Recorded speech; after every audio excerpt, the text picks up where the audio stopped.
News అయితే వినిపిస్తుంది. లోకేష్ గారికి డిప్యూటీ సీఎం ఇవ్వాలని చెప్పేసి టీడీపీలో ఎమ్మెల్యేలు, ఎంపీలు బహిరంగంగా మీడియా ముందు చెప్పడం జరుగుతుంది. సో దానికి మీరేమంటారు మేడం? ఎవరికి ఎవరిస్తారు deputy CM? Deputy CM Lokesh గారిని చేయాలని చెప్పేసి వాళ్ళు అనుకుంటున్నారు టీడీపీ శ్రేణులు. అనుకోవడానికి వాళ్ళెవరు, చేయడానికి వీళ్ళెవరు? 10 ఏళ్ళు కష్టపడింది ఎవరు? 10 ఏళ్ళు అహర్నిశలు మానింది ఎవరు? నీరనక, నిప్పనక, ఎండనక, వాననక తిరిగి చేసి చెందింది ఎవరు? పిఠాపురంలో దమ్ముంటే నువ్వు సీట్లు గెలువు పవన్ కళ్యాణ్ అని చెప్పి ఎక్స్ పార్టీ వాళ్ళు విసిరిన సవాలుని ఎదిరించి అదే పిఠాపురం ఊరికి గెలిచి డిప్యూటీ సీఎం అయ్యింది ఎవరు? వాళ్లే ఉంటారు డిప్యూటీ సీఎం గా. అంతేగాని నారా లోకేష్ గారికి ఉండాల్సిన పదవి ఉంది నారా లోకేష్ గారికి. ఇప్పుడు ఆయన ఎలా చేస్తారు డిప్యూటీ సీఎం ని? ఈ అనే వాళ్ళకి ఏం పనులు పాటలే ఉండవా? సరే, డిప్యూటీ సీఎం నారా లోకేష్ గారిని చేస్తారు, ఆయన డిప్యూటీ సీఎం అవుతారు. ఈ పవన్ కళ్యాణ్ గారు ఏం చేస్తారు? ఈ పవన్ కళ్యాణ్ గారి పదవి ఏంటి అంటే, ఈయన 10 ఏళ్ళు పడిన కష్టం ఏంటి, ఈయన 10 ఏళ్ళు చేసిన పాట ఏంటి, ఇవన్నీ వదిలేసేసి డిప్యూటీ సీఎం గా నారా లోకేష్ ఎంచుకోవడానికి ప్రజలు ఏమైనా పిచ్చోళ్ళ లేకపోతే ఎర్రోళ్ళ? ప్రజలు ఎన్నుకున్న నాయకులయ్యా వాళ్ళు. ప్రజలు వీళ్ళు ఎంత కష్టపడి, ఎంత శ్రమపడి 10 ఏళ్ల పాటు సినిమా ఫీల్డ్ ని వదిలేసేసి సినిమాలను పక్కన పెట్టి ప్రజల్లాగా మీకోసమే నేను, నీ కన్నీళ్లు తొడవడానికి నేను వచ్చాను, నీకు కష్టం వచ్చినా బాధ వచ్చినా నేనుంటాను, నీ కంచంలో ముద్దవుతాను, నీ కన్నీటిని తుడిసే చెయ్యి అవుతానని చెప్పి ప్రజలకి వాగ్దానం చేసి ప్రజల కన్నీళ్లు తన బాధలుగా, ప్రజల కష్టాలను తన కష్టాలుగా భావించి తిను సినిమాలలో సంపాదించిన ప్రతి రూపాయిలోనూ పావులానా 10 రూపాయో ప్రజలకు పెట్టి ప్రజల మన్ననలు పొంది రాత్రి అనగా పగలనగా రోడ్ల మీద పడుకొని నిద్రపోయి ప్రజల కోసం ప్రజానాయకుడైన పవన్ కళ్యాణ్ గారిని వదిలివేసి ఈ వేళటి రోజున ఎవరొస్తారా డిప్యూటీ సీఎం గా?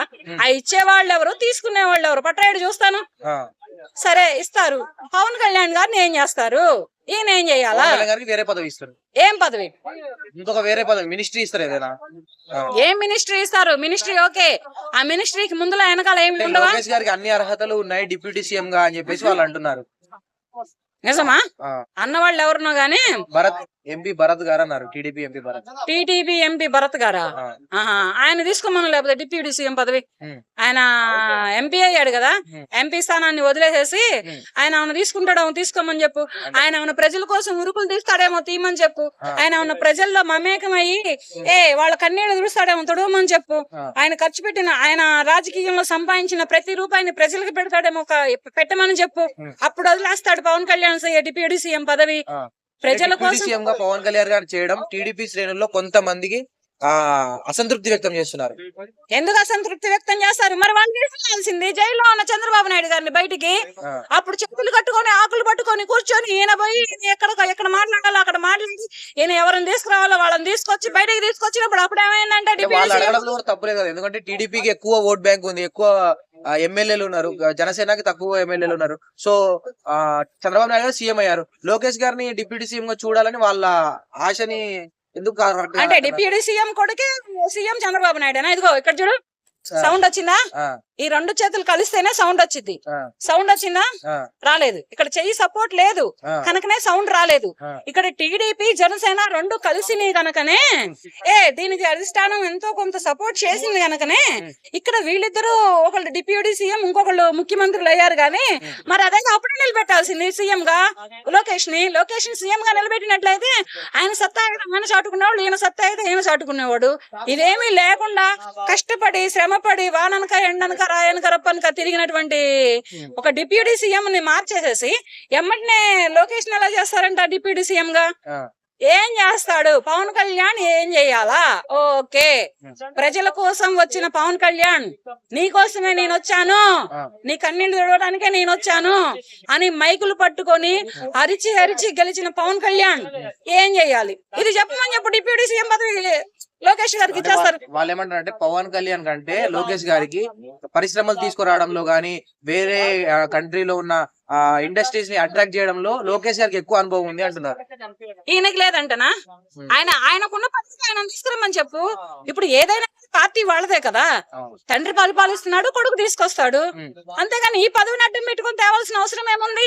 ఈ ఉన్న పదవిని లాక్కొని వేరే వాళ్ళని ఇది చేయాల్సిన పని ఏముంది? అంత అవసరం ఏముంది? అంటే ఇతను తీసుకురాలేడా? ఇతను తీసుకురాలేడు కదా, ఇతని దగ్గర ఉంది కదా టాలెంట్. సరే టాలెంట్ పర్సనే కదా నారా లోకేష్ గారు, తెమ్మని చెప్పు. అతన్ని ఉంటున్న పదవిలోనే అతన్ని ఉండి మరి పరిశ్రమలను తీసుకురమ్మని చెప్పు, పరిశ్రమలకు వాగ్దానాలు చేయమని చెప్పండి, పరిశ్రమలను ఇక్కడ నిలబెట్టుకోమని చెప్పేసి మాట్లాడమని చెప్పండి. ఏ పరిశ్రమలు ఎందుకు రావో చూస్తాను, ఏ పరిశ్రమలు కూడా ఎలా వస్తాయో చూస్తాను నేను. పరిశ్రమల కాసం కాదు ఇక్కడ. ఏంటంటే ఇక్కడ స్వార్థం రాజ్యం వెళ్తుంది. భజన చేసే వాళ్ళు ఎక్కువైపోయారు. ఫస్ట్ టీడీపీ ప్రభుత్వంలో భజనగాళ్ళు ఎక్కువైపోయారు. అంటే చంద్రబాబు నాయుడు గారు మీకు ఒకటే మనవి, మీ దగ్గర భజనగాళ్ళని ఎంత దూరం చేసుకుంటే మీ పార్టీ అంత కలికాలం నిలబడి ఉంటుంది. చాలా అంటే ఇప్పుడు నెక్స్ట్ టైం కూడా మీరే వస్తుంది. ఈ భజనగాళ్ళని దూరం చేసుకోండి. ఈ భజనలు చేసే వాళ్ళందరినీ కలిపి పక్కన పెట్టుకుంటే మీ పని ఖాళీ అయితే ఈసారి మీరు రారు, ఎవరు రారు, ఇంకొకళ్ళు ఎవరో వస్తారు. ఇప్పుడు మొన్న చంద్రబాబు నాయుడు గారిని ఒక కేసు విషయంలో లోపలేసినప్పుడు ఈ మాట్లాడే వాళ్ళందరూ ఈ డిప్యూటీ సీఎం పదవి నారా లోకేష్ గారికి ఇవ్వాలి అని మాట్లాడే వాళ్ళందరూ పోయి ఎందుకు విడుదల చేయలేకపోయారు? ఎందుకు అధిష్టానంతో పోట్లాడలేకపోయారు? ఎందుకు రాష్ట్రంలో అలజడులు సృష్టించలేకపోయారు? ఎందుకు ఆంధ్రప్రదేశ్ రాష్ట్రాన్ని అట్టుడికించలేకపోయారు? ఎక్కడ నొక్కాలి ఎందుకు నొక్కడం చేత కాలేదు? నొక్కిందెవరు, చేసిందెవరు, తిరిగిందెవరు? వాళ్ళకి రాజ్యాంగం పెడతారు. పవన్ కళ్యాణ్ గారు టీడీపీ శ్రేణుల్లో కూడా కొంతమంది ఆ పని చేయని వాళ్ళకి స్ట్రిక్ట్ గా యాక్షన్స్ ఇస్తున్న వల్లనే ఇది ఇలా అంటే డిప్యూటీ సీఎం గా లోకేష్ గారిని చేయాలని చెప్పేసి వినిపిస్తుంది. మరి చేయని వాళ్ళని చేపిస్తాడయ్యా, పని చేయని వాళ్ళని పని చేపిస్తాడు. పార్టీలో ఉన్న వాళ్ళు కూడా సరిగ్గా పని చేయకపోతే చేపించడం వల్లనే చేపిస్తాడు. చేపించడానికే వచ్చింది పవన్ కళ్యాణ్. పవన్ కళ్యాణ్ ఊరికనే ఏం రాలేదు అక్కడ. ఊరికనే వచ్చి సినిమాలు వేసుకొని అతని హీరోయిజం అన్నోళ్ళే వేసుకొని అతను శుభ్రంగా సినిమాలు చేసుకునే 28 ఏళ్ళు బట్టి సినిమాలు చేసుకునే పవన్ కళ్యాణ్ గారు ఈ వేళ రోజున ప్రజల్లోకి వచ్చి ప్రజలకు న్యాయం చేయడానికి ఒళ్ళు వంచి పని చేయని వాడిని ఒళ్ళు వంచి పని చేసేలా చేయడానికి పవన్ కళ్యాణ్ గారు వచ్చారు. గాని ఇట్లా వీళ్ళకి మళ్ళీ పప్పు శుద్ధలు అయితే ఇక రాష్ట్రం సంకనాగిపోయింది. అంటే పవన్ కళ్యాణ్ గారు రీసెంట్ టైమ్స్ లో కూడా వాళ్ళ టీడీపీ పార్టీ వాళ్ళనే బహిరంగంగా వార్నింగ్ ఇవ్వడం చూసాం. అంటే మొన్న డిప్యూటీ అంటే హోమ్ మినిస్టర్ ని కూడా వార్నింగ్ ఇవ్వడం చూసాం. పంచలే నువ్వు హోమ్ మినిస్టర్ పదవిలో ఉన్నా నువ్వు ఎందుకు కట్టి పెట్టాడు నీకు పదవిని? నీకు ఒక పోలీస్ డిపార్ట్మెంటే గానీ ఒక కలెక్టరేట్ గానీ వీళ్ళందరినీ అజమాయిషీ చేసి చలాయించగలిగే పదవిని నీకు ఎందుకు కట్టబెట్టారు? నువ్వు ప్రజల చేత ప్రజలకి నాయకుల చేత పనిచేపిస్తావని ఎంప్లాయీస్ చేత పనిచేపిస్తావని నీకు కట్టబెట్టారు. గానీ నువ్వేదో కాళ్ళు కట్టుకోనో చేతులు కట్టుకోనో కానివ్వండి అయ్యా అంటే కుదరదు కదా. అక్కడ చేపిస్తాడు. పవన్ కళ్యాణ్ పని చేపించడానికే వచ్చాడు రాజకీయాల్లోకి. పవన్ కళ్యాణ్ ప్రజలకు అండదండగా ఉండడానికే వచ్చారు రాజకీయాల్లోకి. ప్రజలకు న్యాయం చేయడానికి కోసమే వచ్చారు పవన్ కళ్యాణ్ గారు. సినిమాలను సైతం పక్కన పెట్టి అహర్నిశలు మాని ఎండకు తిరిగి వానకు దడిచి గాలిగారి ఇన్ని బాధలు పడి 10 ఏళ్ల బట్టి కష్టపడి వచ్చింది ప్రజలలో ఒక బిడ్డగా, ఒక అన్నగా, ఒక తమ్ముడిగా, ఒక నాయకుడిగా ఉండటం కోసం వచ్చారు. గాని వీళ్ళకి మళ్ళీ చేతులు కట్టుకొని నుంచోవడం లేకపోతే వచ్చిన ఖజానాలన్నీ వెనకమార్లు వేసుకోవడం కోసం రాలేదు పవన్ కళ్యాణ్ గారు. ఇప్పుడు కూటమి ప్రభుత్వంలోనే కొంతమంది పవన్ కళ్యాణ్ గారి యాంటీ ఉన్నారు.